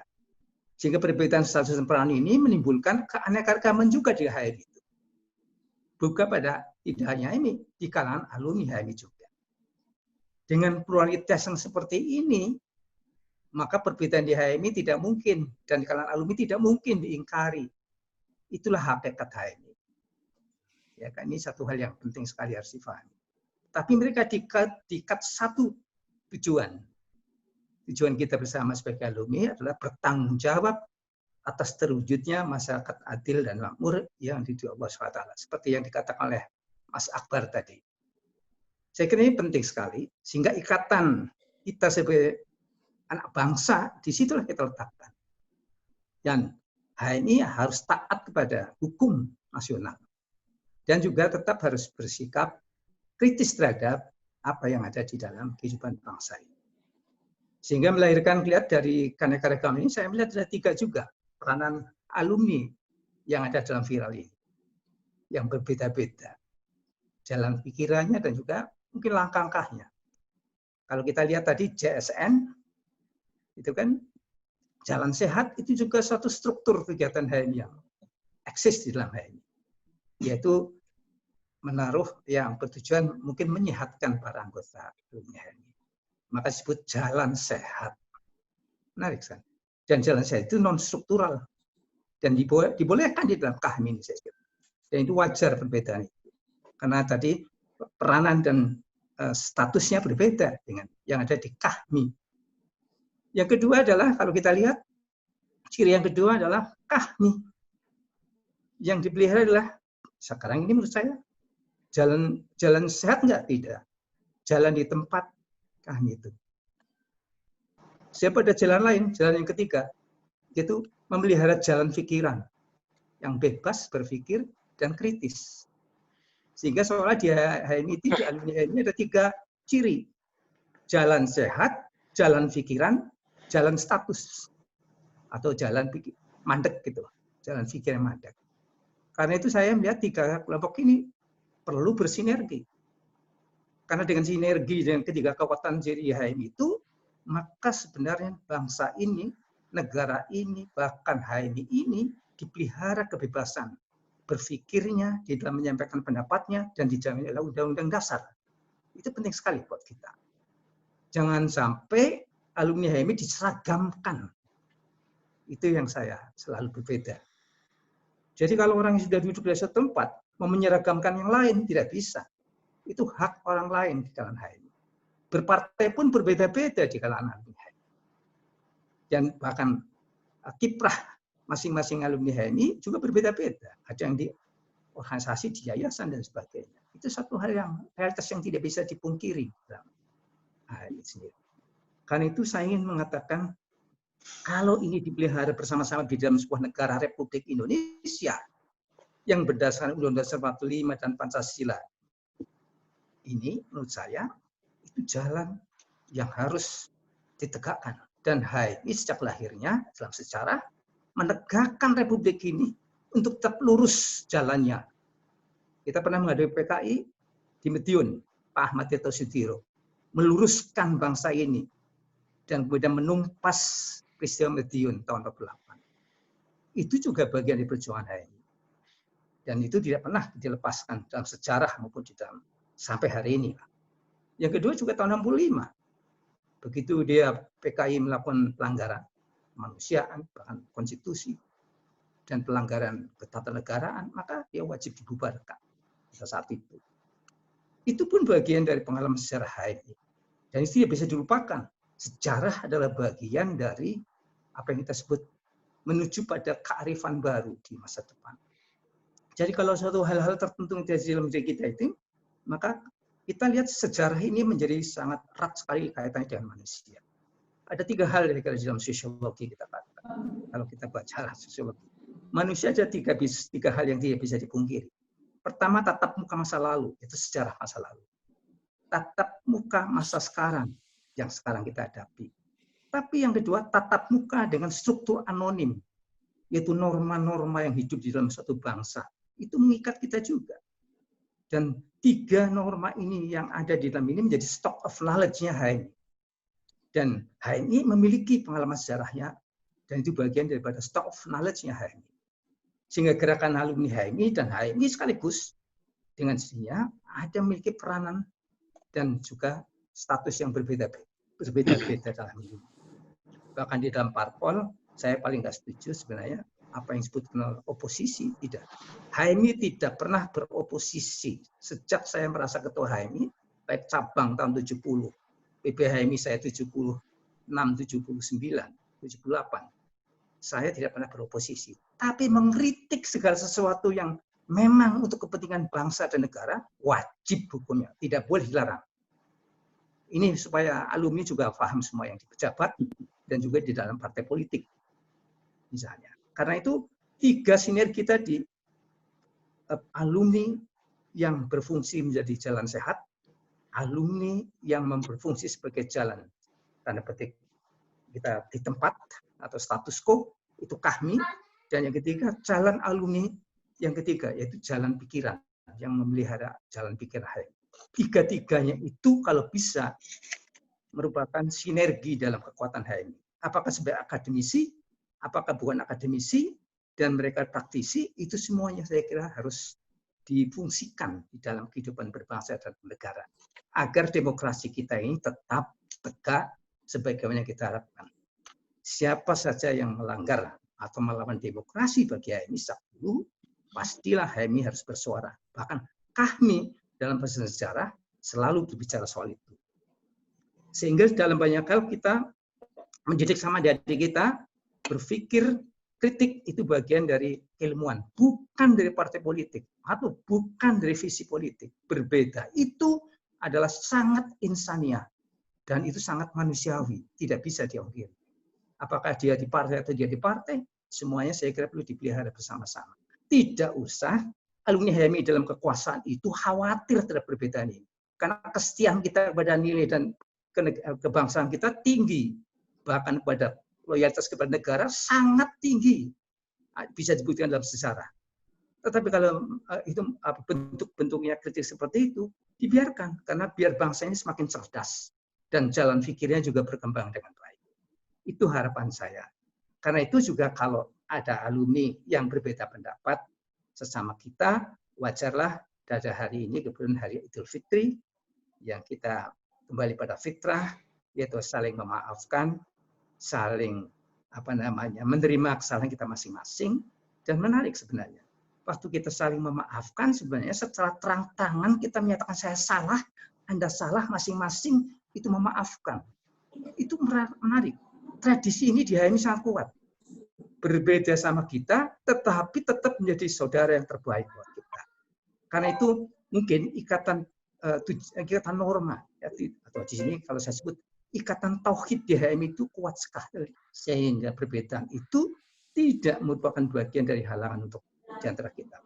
Perbedaan itu al-ikhtilafu itu rahmat. Perbedaan itu adalah justru membawa rahmat bagi kita. Karena itu saling maafkan pada acara silaturahmi virtual sekarang ini juga bagian dari saling maafkan di antara kita. Mungkin saya juga termasuk atas nama saya dan keluarga saya. Mungkin apabila ada kritik atau mungkin perbedaan pendapat, terimalah sebagai bagian dari rasa kemanusiaan kita bersama. Sehingga kita merasa bahwa HMI yang kita bangun menjadi HMI yang besar, sebagai negarawan bahkan menurut saya, tidak hanya sekedar politisi, sehingga dalam banyak hal pengabdiannya semata-mata untuk negara, bukan juga untuk partai politik. Jangan sampai alumni HMI, dicampuri oleh kekuatan partai politik, oleh siapapun juga, sementara visinya disamakan dengan mereka. Itu adalah ancaman buat HMI. Dan karena itu saya berharap sebagai alumni harus memberikan teladan terhadap kehidupan kita di HMI ini. Dan itulah saya, sehingga pada malam ini saya minta maaf apabila ada kekhilafan, kekurangan, kesalahan dalam pergaulan di organisasi kami ini. Ya, yang sebenarnya kalau saya sih, kami secara historis itu anaknya HMI. Bukan kakak, bukan bapak. Karena dia bisa dibubarkan oleh kami. Saya pernah membubarkan tahun 79 dalam kongres di Makassar. Karena kami saya anggap terlalu bermain politik pada waktu senior-seniornya. Dan saya bubarkan disetujui dalam kongres. Dikembalikan pada cabang. Kami hanya boleh ada di cabang. Tidak boleh tingkat nasional. Karena di tingkat nasional, PBHMI merasa terganggu. Dan banyak sekali presidium nasional pada saat itu terlalu berpolitik pribadi. Karena itu kemudian saya bubarkan. Di dalam rapat pertemuan dengan kami, di mana Mas Dahlan sebagai ketuanya, menyepakati dan kita bawa ke Kongres diterima. Dan ini pengalaman sejarah bagi saya. Karena itu saya menganggap Kahmi itu tetap secara historis adalah anaknya HMI. Dia lahir dari rahimnya HMI. Akan tapi dari segi usia dia kakak. Ini satu hal yang agak dilematis. Dan ini kita harus mengerti sehingga ada perbedaan fungsi dan peran di HMI juga dibiarkan. Tidak usah dicampur diseragamkan sehingga negara ini hampir demokrasinya tidak tumbuh dengan baik. Begitulah. Terima kasih dan Assalamualaikum warahmatullahi wabarakatuh. Waalaikumsalam warahmatullahi wabarakatuh. Terima kasih Mas Sum. Ini pembicara kita ini masih banyak nih, beberapa ketua umum masih ada dan kemudian selanjutnya ada para rektor. Jadi barangkali punten ini waktunya kita hemat-hemat ya, barangkali punten ya. Selanjutnya Bang Jaki, mangga Kang Jaki.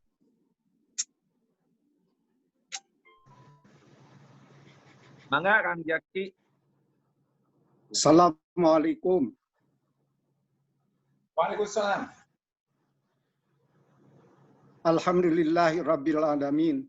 Wa bihi nasta'in ala umuri dunya waddin. Wassalatu wassalamu ala asrafil anbiya'i wal mursalin.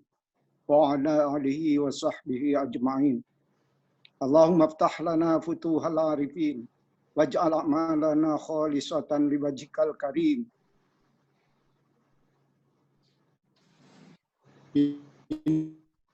Al-Faizin taqabbalallahu minna wa minkum taqabbal ya karim. Amin ya Allah. Para alumni, Bang Akbar, Pak Mahfud, Pak Muhajir, Mbak Wiwi, Siti Juhrah, dan semuanya yang saya hormati.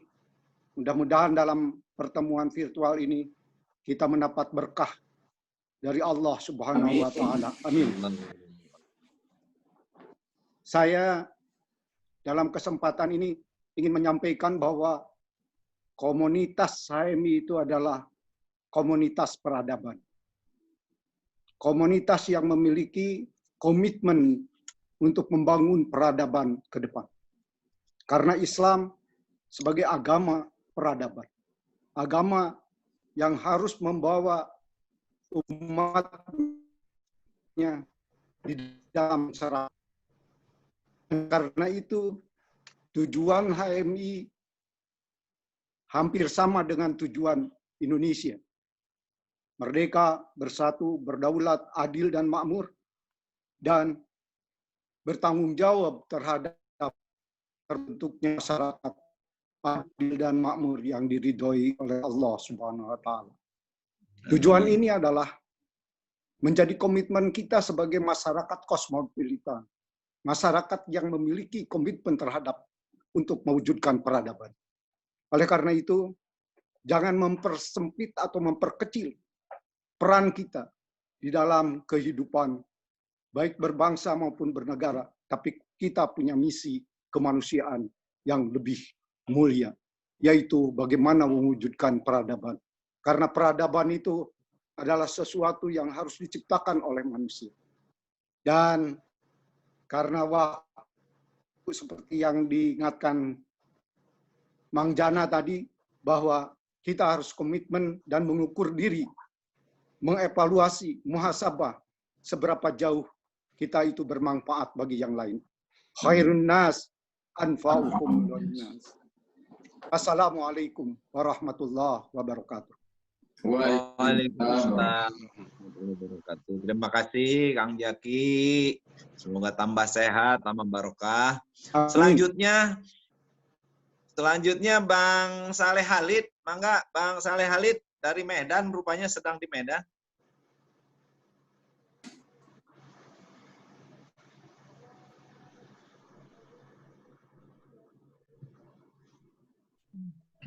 Bang Halid, mangga Bang. Ya. Assalamualaikum warahmatullahi wabarakatuh. Waalaikumsalam warahmatullahi wabarakatuh. Alhamdulillah. Alhamdulillahi rabbil alamin. Wassalatu wassalamu ala asrafil anbiya wal mursalin. Wa ala alihi wa ashabihi ajma'in. Eid Mubarak Marilah kita saling memaafkan lahir dan batin. Taqabbalallahu minna wa minkum, taqabbal ya karim. Yang saya hormati senior-senior, para mantan ketua umum PBHMI sebelum saya, ada Bang Akbar Tanjung, Mas Humaydi Syarif Romas, Kang Ahmad Jaki Siraj, Bang Hari Ajar Ajis, serta senior-senior yang lain yang hadir pada kesempatan ini. Tidak banyak yang saya sampaikan. Pertama, terima kasih dan penghargaan kepada Kang Jana, pemrakarsa pertemuan kita malam ini. Yang kedua, saya memang selalu diminta pendapat oleh Kang Jana, dan selama ini saya juga menyertai dan mendukung gagasan-gagasan beliau. Saya mencatat beberapa perkembangan yang sifatnya perubahan paradigmatik kehidupan HMI dan KAHMI beberapa tahun terakhir ini. Kalau dulu sebelum ada kegiatan jalan sehat, suasana HMI dan KAHMI ini mungkin mental nuansa suasana orsospol dan ormas, sehingga orientasi politikal struktural itu dominan. Mungkin itu yang digelisahkan Mas Hum, sehingga beliau membubarkan KAHMI tingkat nasional pada Kongres HMI di Makassar. Tapi sekarang ini ada 3 gagasan fundamental, program fundamental yang dilakukan Kang Jana, yaitu program Jalan Sehat, kemudian program pengajian Al-Quran One Day One Juz, ketiga adalah menghimpun kekuatan akademik alumni HMI, para profesor dan doktor. Program Jalan Sehat itu penting supaya badan kita sehat. Program pengajian One Day One Juz supaya rohani kita sehat. Jadi kalau badan sehat, rohani sehat, imunitas meningkat. Ini Kang Jana nggak sadar ini sebetulnya sudah mengantisipasi munculnya wabah COVID-19. Jadi program Jalan Sehat dan pengajian Quran ini meningkatkan imunitas tubuh dalam rangka menghadapi COVID-19. Satu lagi program konsultasi akademik ini menghimpun para profesor doktor adalah penyehatan pikiran, pencerahan pikiran. Itu berarti juga secara tidak sadar Kang Jana ini mengantisipasi bahwa dengan adanya wadah COVID-19 ini perlu mengantisipasi implikasi dari new normal ini. Jadi ini suatu hal yang luar biasa yang kita tidak sadari.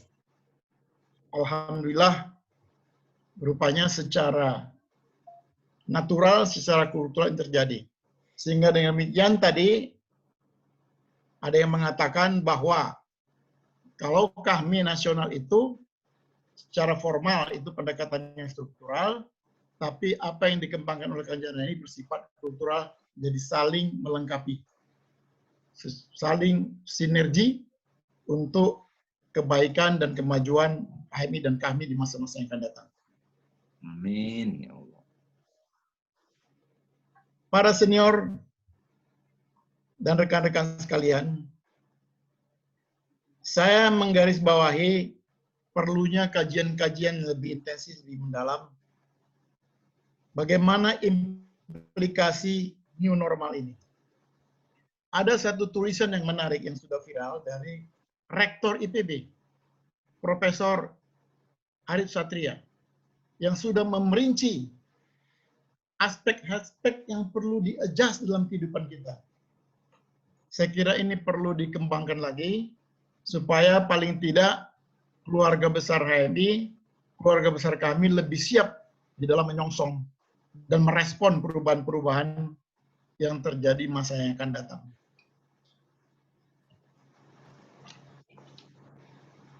Inti daripada tulisan Profesor Satria itu adalah bahwa dengan adanya wabah COVID-19 ini telah terjadi keseimbangan kehidupan manusia dan kehidupan alam. Atau dengan bahasa kita itu hablum minan nas, hablum minan alam. Tetapi saya ingin menekankan lagi bahwa keseimbangan hablum minan nas, hablum minan alam ini didasarkan kepada ketaatan kepada hablum minallah. Jadi oleh karena itu,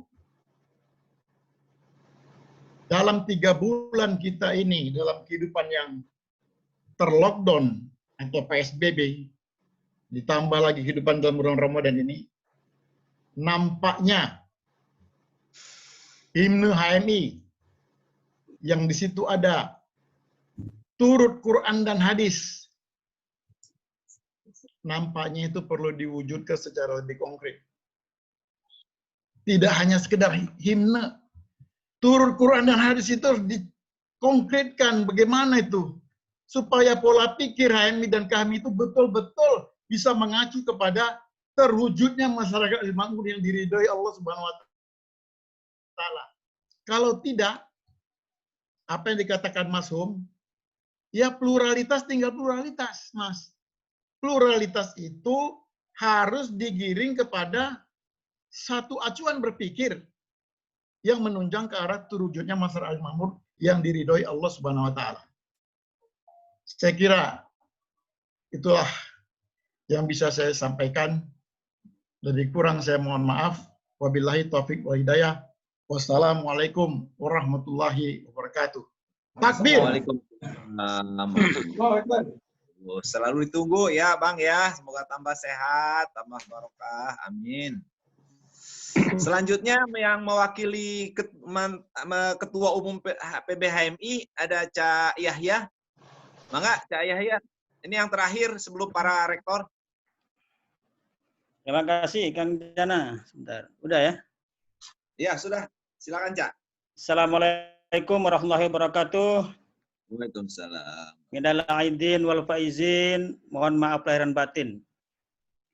Yang saya hormati para senior, ada Bang Akbar, tadi ada Mas Hum, ada Bang Jaki, ada Bang Hari, Bang Saleh Halid. Ada 2 orang Menko senior kita, Pak Mahfud, Profesor dan Profesor Muhajir Effendi. Juga tadi ada para presidium KAHMI. Yang kedua, saya ingin menyampaikan apresiasi kepada Kang Jana. Saya kira Kang Jana ini adalah salah satu mobilisator dalam keluarga besar alumni HMI. Tadi kalau Bang Saleh Halid hanya menyebutkan 3. Ada satu lagi yang saya ikuti yang tidak disebutkan oleh Bang Halid tadi. Kang Jana itu juga memelopori sebuah yayasan Dipo 16 yang ketuanya adalah Bang Hari Azhar Aziz. Kegiatan-kegiatannya sangat konkret, mengumpulkan dana untuk bantu adik-adik kita, baik untuk kongres, untuk kegiatan training-training yang luar biasa. Kebetulan saya mewakili Bang Hari tukang tanda tangan ceknya soalnya. Jadi hampir tiap bulan itu ya kan, beri otorisasi sama Bang Hari saya itu. Karena mungkin dulu belum anggota DPR, jadi bukan pejabat katanya. Jadi saya disuruh tanda tangan. Saya kira ini luar biasa Kang Jana ini. Nah, harapan saya terhadap gerakan kultural ini harus dijaga kemurniannya Kang Jana. Jangan terseret-seret dalam momentum-momentum politik. Nah, saya melihat kadang-kadang agak terseret-seret ini kalau ada pilpres ini, ya kan? Saya harap harus murni gerakan kulturalnya. Kalau ingin berpolitik silakan pakai panggung yang lain lah, kira-kira begitu. Ya, ya. Yang kedua, saya harap saya baru sekali ikut JSN, walaupun saya ikut perkembangannya dari awal. Saya tahu betul bagaimana kesulitan Kang Jana untuk sampai ke tingkat nasional. Itu bukan perkara gampang itu, saya tahu betul itu. Banyak tarikan-tarikan, kemudian juga pro kontra di dalam, tapi alhamdulillah dengan langkah-langkah istiqomah, Kang Jana bisa sampai ke tingkat nasional. Kalau bisa, Kang Jana, saya baru ikut sekali di Denpasar waktu itu, supaya tidak sekedar jalan sehat, karena ini sudah menjadi ikon nasional ya. Kalau bisa juga diikuti oleh kegiatan sosial, saya kira. Kalau sebelumnya mungkin sudah ada, tapi perlu ditingkatkan. Karena kegiatan-kegiatan filantropis kami ini kelihatannya masih kurang menurut saya. Tidak sebanding dengan jumlah dan kemampuannya. Misalnya kemarin, waktu kami membuat acara peduli COVID, yang berpartisipasi cuma 20 orang itu. Padahal grup kami yang saya ikuti lebih dari 20 itu. Grup kami yang saya ikuti lebih dari 20, sampai ke komisariat itu. Tapi yang berpartisipasi itu hanya 20 orang, bayangkan. Saya sedikit agak kecewa itu. Saya muntahkan salah satu di grup itu. Kenapa? Ini bukan soal jumlah ini, tapi soal kepedulian saya kira. Jadi ini mungkin perlu digugah lagi, supaya jiwa filantropis kami ini ditingkatkan lah itu kan. Dalam bahasa agamanya infak dan sedekahnya itu perlu ditingkatkan ini saya kira. Yang kedua, harapan saya kepada kami. Saya kira supaya kami punya pegangan, ya kan, secara kelembagaan, secara organisatoris, perlu merumuskan bentuk perannya, ya kan. Jangan tergantung kepada siapa presidiumnya gitu. Ini relasi dalam rangka relasinya dengan pemerintah. Misalnya begini, kalau saya usulkan bentuk konkretnya kira-kira, ini bisa